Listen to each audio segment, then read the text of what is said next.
ಸಂಸತ್ ಸದಸ್ಯರಿಗೆ ಧನ್ಯವಾದಗಳನ್ನು ಸಲ್ಲಿಸಿದ್ದೇನೆ.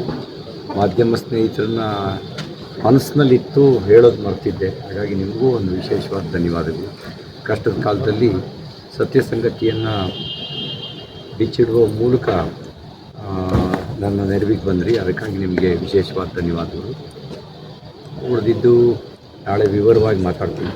ನಾಳೆ ಈಗ ವಾಟ್ ನೆಕ್ಸ್ಟ್ ಅನ್ನೋದು ಸರ್, ನೆಕ್ಸ್ಟ್ ಮುಂದೆ ಏನು ಅಂತ ಸರ್ ನೀವು ಹೇಳ್ತಾ ಇದ್ದೀರಿ, ಸರ್ಕಾರದ ನೇರ ಹೊಣೆ ಏನು ಅಂತ ಹೇಳ್ತೀರಿ. ನೆಕ್ಸ್ಟ್ ಸ್ಟೆಪ್ ಏನಿರುತ್ತೆ ಸಿ ಟಿ ರವಿ ಅವರದು ಅಂತ ಸರ್? ಒಂದೇನಂದರೆ ನ್ಯಾಯಕ್ಕಾಗಿ ಹೋರಾಟ ಮುಂದುವರಿಸ್ತೇನೆ. ನೋಡಿ, ವಿಧಾನ ಪರಿಷತ್ನಲ್ಲಿ ಸಭಾಪತಿಗಳೇ ಅವರು ರೂಲಿಂಗ್ ಕೊಟ್ಟರು, ತೀರ್ಪು ಕೊಟ್ಟರು. ನಾನು ಎಲ್ಲ ದಾಖಲೆಗಳನ್ನು ಪರಿಶೀಲಿಸಿದೆ. ನೋಡಿ, ವಿಧಾನ ಪರಿಷತ್ನಲ್ಲಿ ಒಂದು ಮೈಕ್ರೋಫೋನ್ ಮೂಲಕ ಆಡಿಯೋ ರೆಕಾರ್ಡ್ ಆಗುತ್ತೆ, ಇನ್ನೊಂದು CC ಕ್ಯಾಮ್ರಾದ ಮೂಲಕ ಮತ್ತು ಕ್ಯಾಮ್ರಾ ಮೂಲಕ ವಿಡಿಯೋ ರೆಕಾರ್ಡ್, ವಿಜುವಲ್ಸ್ ರೆಕಾರ್ಡ್ ಆಗುತ್ತೆ. ಇದ್ರ ಜೊತೆಗೆ ಇಷ್ಟಗಳಿಗೆ ಸಂಸತ್ ಸದಸ್ಯರಿಗೆ ಧನ್ಯವಾದಗಳನ್ನು ಸಲ್ಲಿಸಿದ್ದೇನೆ. ಮಾಧ್ಯಮ ಸ್ನೇಹಿತರನ್ನ ಮನಸ್ಸಿನಲ್ಲಿತ್ತು ಹೇಳೋದು ಮರ್ತಿದ್ದೆ, ಹಾಗಾಗಿ ನಿಮಗೂ ಒಂದು ವಿಶೇಷವಾದ ಧನ್ಯವಾದಗಳು.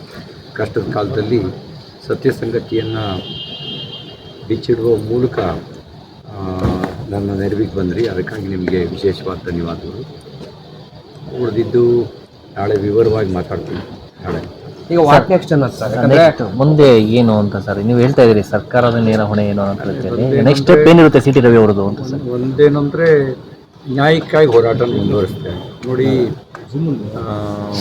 ವಿಧಾನ ಪರಿಷತ್ನಲ್ಲಿ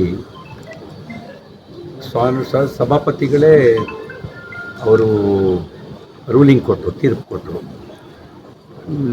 ನಾನು ಎಲ್ಲ ದಾಖಲೆಗಳನ್ನು ಪರಿಶೀಲಿಸಿದೆ.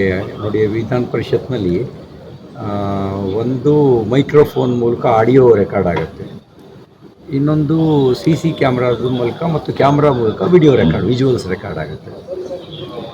ಇದ್ರ ಜೊತೆಗೆ